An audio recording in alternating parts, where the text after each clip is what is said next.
Hello, my name is Glenn Sollitt. I'm your candidate in the upcoming federal election for Courtenay, Alberni.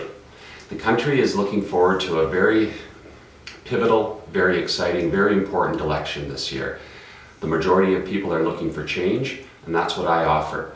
The Green Party is the only party that doesn't have a party whip. That means that my only job will be to represent the constituents of this riding. I'll report to you and no one else.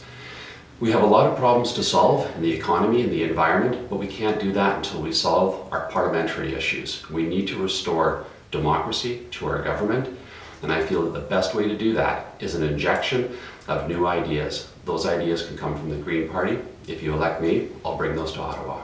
Thank you. Thanks, Glenn. What help can your party offer that will aid in the development and adoption of new innovation for Canadian startup businesses? Two areas.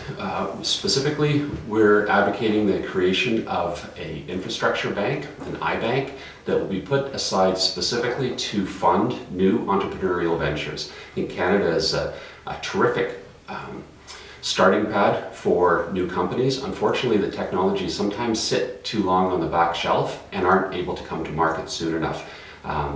Ventures that are too risky for traditional banks, and we will set up an infrastructure bank specifically to fund those ventures and get them to market faster.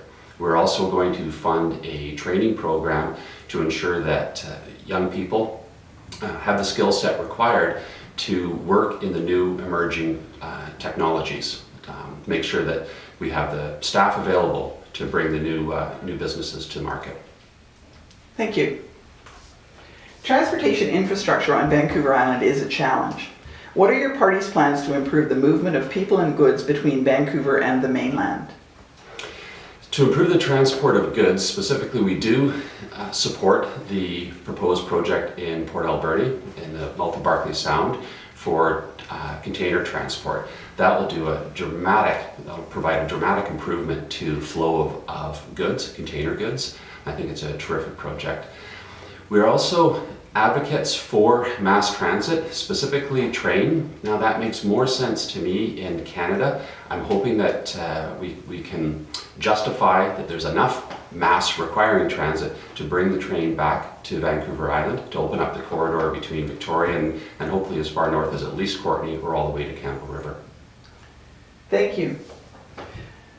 What is your plan to diversify the Canadian economy beyond energy, and what incentives will be offered to get them started?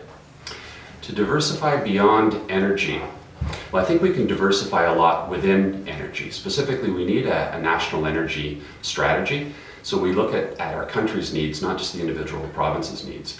If we start an aggressive transition away from hydrocarbons, we have an awful lot of opportunity. So specifically, we want to eliminate the subsidies to hydrocarbon industry. That's at the low end at least 1.5 billion. Depending on what measure you look at, it's as high as 22 billion.